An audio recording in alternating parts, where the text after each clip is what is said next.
Thanks for joining us. For the city of Los Angeles, a third day of tension and violence. As night approaches, police and National Guard units are out in force. Federal troops are on standby. Violence in the city appeared to die down a bit today, but the toll is obvious. 37 people dead, more than 1,300 injured, more than 4,000 arrested. Damage estimate, $200 million and rising. 4,000 National Guard troops have joined the contingent of police and California Highway Patrol officers on the streets. More are on the way. A few hours ago, the man who's become the unwilling symbol of this outbreak of violence decided it was time to speak out. Rodney King appealed for peace. I just want to say, you know, can we all get along? Can we get along?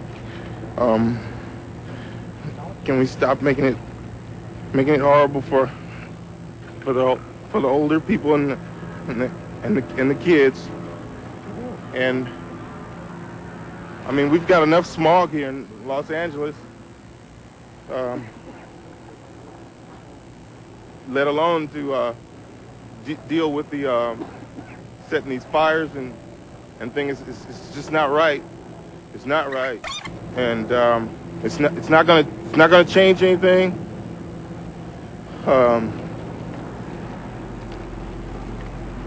We'll get our justice. They've won the battle, but they haven't won the war. We'll have our day in court, and that's all we want. And just I love, you know, I'm neutral. I love people of color. You know, I'm not like they picking me out to be. We've got to quit. We've got to quit. You know, after all, I mean, I can understand the first upset for the first 2 hours after the verdict, but to keep going on like this, and to see the security guard shot on the ground, it's just not right. It's just not right, because those people will never go home to their families again. And I mean, please, we can get along here.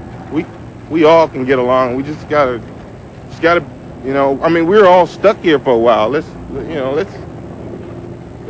try to work it out. Let's try to beat it. You know, let's try and work it out. King's attorney says King wanted to come forward sooner, but did not because he feared for his safety and the safety of others. Los Angeles remains under a dusk to dawn curfew, and dusk is only a few hours away. CNN's Greg Lamont joins us now live to tell us what's been happening and what we might expect tonight. Greg? Well, it's been a long, hot day for thousands of residents of South Central Los Angeles. Because mail delivery has been suspended to some of the more dangerous parts of South Central LA, residents were forced to line up at local post offices. Today is the day that government checks, including Social Security, disability, and welfare checks, are sent out. Because the crowds, which lined several city blocks, were so large, dozens of Los Angeles police and sheriff's deputies were deployed here to maintain calm. The post office is staying open to make sure that these people get their checks on time. On time is not what's happening at Los Angeles International Airport. Airlines are continuing to cancel flights to LAX. Visibility has been reduced by the smoke from fires, and so runway approaches are being limited. Many airlines report up to 50% of the flights have been canceled to LA, and those that do land here suffer long delays. The situation has had a domino effect on airports throughout the country. Today in Los Angeles, there was overall calm, limited looting and arson, but over the last couple of days, the rioting has certainly left its scars on this community. CNN's Robert Vito takes a look at the impact on one family. The South Central Los Angeles neighborhood where Susan and Roger Cortez live with their 2 children never was good. Now, because of the violence of the past few days, it's a wreck. It looks like Vietnam. That's exactly like it was here, a battlefield. For the first time since the disturbances broke out, the family felt safe enough Friday to open their blinds and windows. But where to get food is now their biggest problem. I see what you mean by the smell. It's just everything is... It's horrible. The power in their rented home has been off since the violence started. Most of the food has spoiled. They've been surviving on some canned goods. To get a hot breakfast, the family went to a Red Cross shelter a mile away. They waited for 2 hours, but food never arrived. The Red Cross said the problem was they couldn't get a police escort to bring food in. The Cortez family went back home to clean the refrigerator and figure out what to do next. Her oldest asked if he could have one of the last remaining cans of soft drink.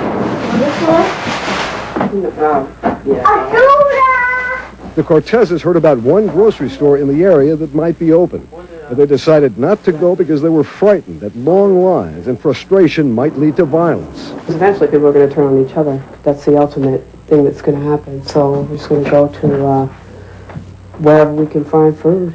But she wasn't sure where. Just about everyone in this neighborhood is worried about what will happen next. As for the Cortez family, they know it won't get better anytime soon. Evidence of a damaged neighborhood appeared down the street, where a dozen or so police officers wearing riot gear stopped people who were taking merchandise out of a store. But the cops determined they weren't looters, but the owner of the store and helpers trying to salvage what they could from the store that was burned and looted the night before. Susan Cortez is a medical clerk. Roger Cortez, a truck driver. They're saving what they can, and they hope that soon they'll have enough money to leave. Robert Vito's CNN, Los Angeles. Well, the day here is winding to a close. The dusk to dawn curfew remains in effect, and now that greater forces have been mobilized, hopefully this evening will be a calm one, because this city has certainly seen its share of violence, enough for a lifetime. Susan? Greg, you mentioned the greater forces. U.S. military troops, regular Army, Marines have been ordered to Los Angeles, but military leaders don't really want them used for quelling civil disturbances like this one. They're hoping that the show of force will be enough. When you talk to the police officers on the streets, what are they saying about these extra troops coming to the city?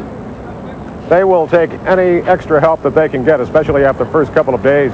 Yesterday afternoon, we met up with some policemen, and they were complaining about why the National Guard wasn't deployed in the afternoon when they thought that they could best use them. This is when, at the height of the looting. Last night, the National Guard troops were deployed, and what that allows the police to do is able to move into neighborhoods and make arrests for looting and for those breaking the curfew, while the National Guard sets up perimeters of protection for the police. Do they think that they will need thousands more of extra troops? Based on the kind of violence that was going on yesterday, the kind that I saw, the LA Police Department is highly outnumbered, and I think that to restore calm and to make it last, they realize that they're going to need all the help they can get from the military and the National Guard. What are the police officers that you've talked to saying about tonight? Again, the curfew goes into effect in a couple of hours. I'm not asking you to speculate, but if you could say what other people have told you, do they think it'll stay quiet tonight, or will it heat up yet again? It's a Friday night, not a work day. It is a Friday night. It might have been worse, or we would anticipate a worse situation, but school had been out for the last couple of days, so that's not a new element that would be put into all this. But some people have told us that they are afraid that this thing could turn really deadly, because many gun shops and sporting goods stores were looted, and all of the guns and ammunition were stolen. And so a lot of folks think that because it's a Friday night, if you introduce alcohol into any kinds of situation with the guns involved, it could become very volatile. Thank you. CNN's Greg Lamont keeping us up to date with the latest from the streets of Los Angeles. Our extended coverage of the troubles in LA and around the nation will continue right after this.